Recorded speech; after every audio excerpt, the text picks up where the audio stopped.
I need to tell you something uncomfortable. For a long time, I believed I understood why I struggled in my first year of Actuarial Science. I thought the problem was the lectures. I thought I simply learned better on my own. Then the end of semester exams got closer, and I realized something that completely changed how I looked at my first year. The story I've been telling myself wasn't the old story. This is the real version. Nobody warned me what actuarial science would actually feel like once I sat in my first lecture. On paper, it sounded perfect. Mathematics, logic, problem solving, everything I thought I loved. The lecture filled the board with symbols faster than I could process them. I was still trying to understand one step when we had already moved on to the next. Then he asked the class a question. A student sitting just a few seats away from me raised his hand and answered it confidently. I remember turning and looking at him. We were sitting in the same lecture, looking at the same board, listening to the same lecturer. So, how did he understand it when I could not? I'll be honest, I felt embarrassed. But I didn't stop trying. I turned back to the board and kept telling myself, maybe the next example will make sense. Then came my first assignment on programming methodology. Deep down, I already knew I hadn't done well. I wasn't opening the portal expecting a miracle. I was just hoping it wasn't as bad as I imagined. I sat in my hostel room and opened my results. 10 out of 30. What? My first thought was simple. I have failed this.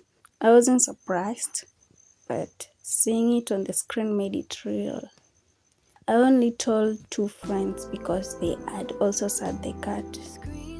When I told them my mark, something changed.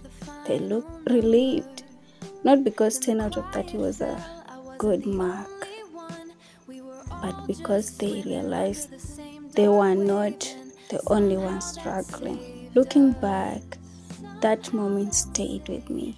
Sometimes we are all carrying the same fear, quietly believing we are carrying it alone. Then came calculus 2. I remember one lecture very clearly. The lecture was writing on the board, moving from one concept to the next faster than I could process them. Then the room changed. Students started murmuring, not because they were not paying their attention, because they genuinely didn't understand.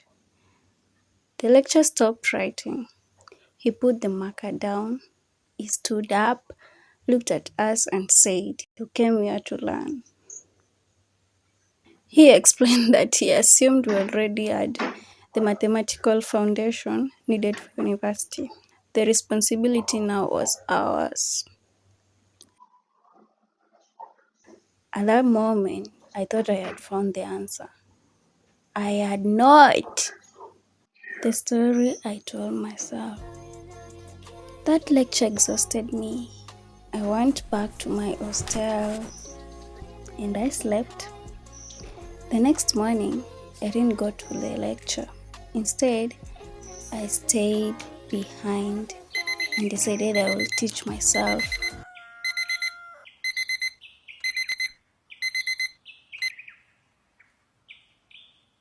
I opened my laptop. I searched for explanations. I used AI. I asked friends questions, and honestly, it worked. I understood far more than I had in that lecture. So I convinced myself I had found the best way to learn. But there was one topic I kept avoiding: differentiation. Every time I reached that chapter, I would stop. I would look at the page, tell myself, tomorrow, and close the book. The strange thing is, I didn't think I was avoiding it.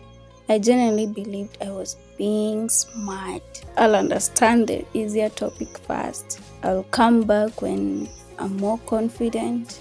There's still time.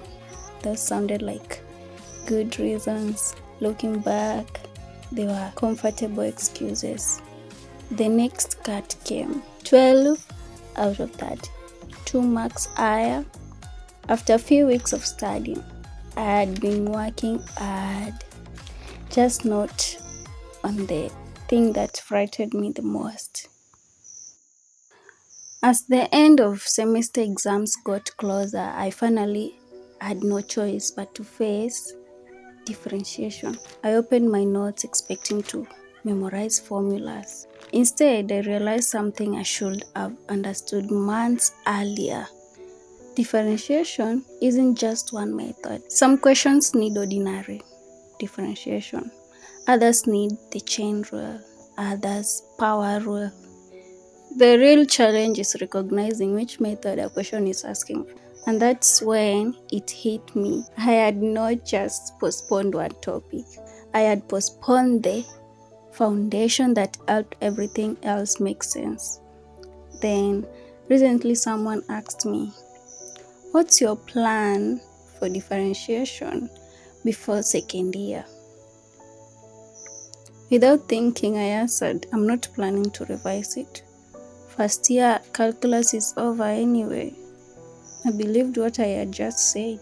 Then I had myself. How could I spend months telling people that faith wins it all while choosing to carry a gap into the next year of the very degree I wanted to succeed in? The biggest obstacle wasn't differentiation. It wasn't calculus. It was the story I had been telling myself. If you've been listening to this story, I hope you don't remember my marks. I hope you remember one word: tomorrow. Tomorrow. Tomorrow I'll face the difficult chapter. Tomorrow I'll start. Tomorrow I'll be ready. But tomorrow as a way of becoming next week and then next semester.